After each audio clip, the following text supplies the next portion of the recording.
In this video, I'm going to be talking with Roy Moore, Salesforce architect and user group leader, about some of the common questions people have when they start their Salesforce certification journey. I hope you find it useful.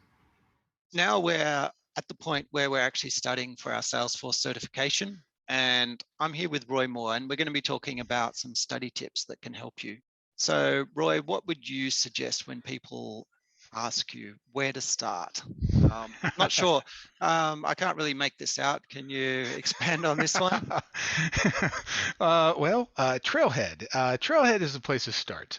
The reason I say that is Salesforce has done an excellent job of curating their own content, and they give these paths for studying for the exams that will walk you through everything they're going to cover. So that if you know nothing about what you're testing for, this is where you should start. If you've been doing it for a while, you might be able to jump ahead, but for most people, they should start by at least reviewing the content in Trailhead that's applicable to the exam they're studying for.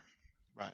Okay. And then I think an important point to mention is that there's no one single bullet. And yes, start with Trailhead, but there are a lot of different elements that you can put into your study mix. And as well as Trailhead, there are other resources that you can find online. There are instructor-led courses, both in person or online as well. And importantly, hands-on experience. So let's not forget about what we talked about in one of the other questions, where it really comes down to a combination of your knowledge and experience. So I guess even if you don't have a job, you can get a dev org, you can work through different examples, you can come up with your own projects. The best thing really is to combine all of these different ways of studying. Roy has mentioned previously around the community groups, there's the certification days groups, there's the user groups, there's a lot of support out there. And obviously we've mentioned focus on force there as a step before the actual exam. We have our study guides and our practice exams, but we're saying it's not a silver bullet. It's not the only thing that you should use. You should use all of these different elements and put them all together. I think it's also important to just recognize that you really shouldn't rush this. And it's not about just passing the exam. For it to actually, have some meaning, and for you to actually, feel that you've achieved something, working through it properly and going through all of the different topics that are in the exam and making sure that you really feel comfortable and confident, and and then you'll get to the point where you take that exam and you do recognize a lot of the things that are on there, and hopefully you've come across some of them in your own experience. And that really is the best way to combine all of these different ways to study. Absolutely, there's so many variables. There's past experience, there's learning styles. It's just I can't say any better than you did. There's not one single bullet. It's finding a diverse portfolio of samplings of things that will help inform your knowledge. One of my favorite tips recently uh, is the hands-on experience. Is create a dev org and use it to manage something that is part of your real life. Maybe use it to manage your home budget or your kids' sports schedules, or I use one to manage the local Colorado Springs user group. And as you're studying for the exam, and let's say you're studying for the admin exam, for example, it's talking about validation rules, and you haven't done much with validation rules.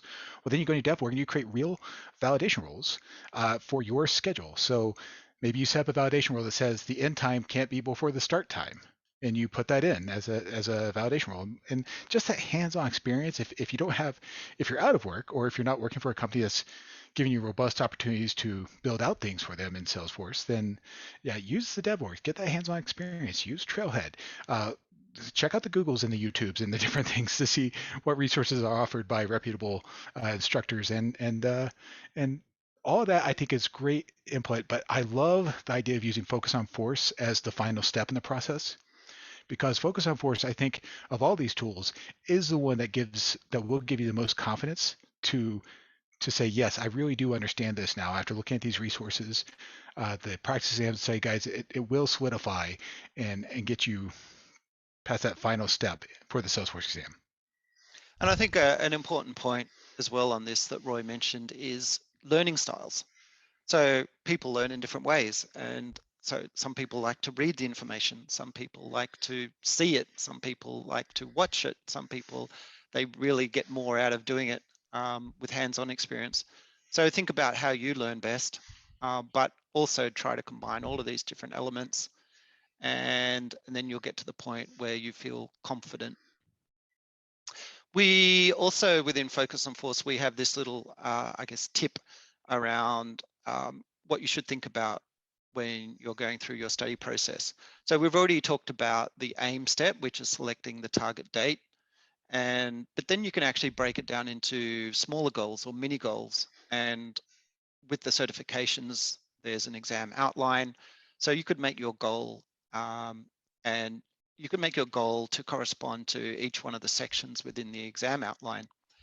And you could say, okay, I want to finish this section by this date, and then that will correspond to the scheduled date for the actual exam.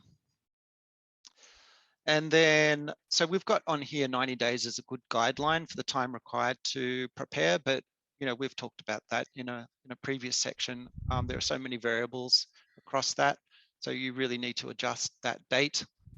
And then the focus step on here, so this is focusing your time and energy and making sure that you actually are spending your time on what matters. So it's very easy, I think, to go off onto a lot of different tangents.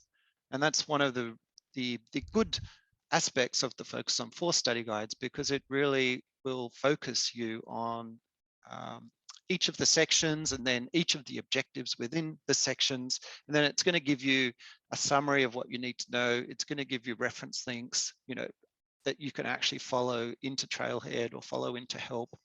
And you'll be able to make the best use of your time so that you're not sort of jumping all over the place. And then the last step there is the practice step. So Roy just mentioned that around practicing in your own org. Think about a problem that you can solve by building your own application. And then the other part of the practice is training your mind to process exam questions. And that's where the practice exams come in. So some of us, we might not have taken exams for many years. It might have been high school or college, and it might have been many years ago. So just getting into that mindset of actually,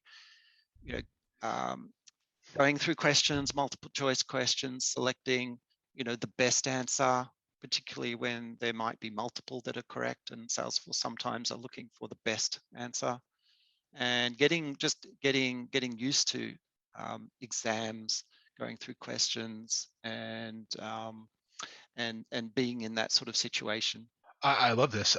The other piece, maybe it's a subset of focus, but when you've set aside time for study, do everything you can to remove the distractions. Turn off the Slack, turn off Teams, shut your email.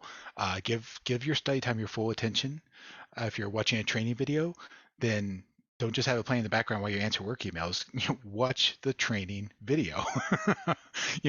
Give it your full attention. Otherwise, osmosis learning is really not as effective as most people hope it is. So, that whole focus piece is, I say, very important. A very important component that I'd not overlook.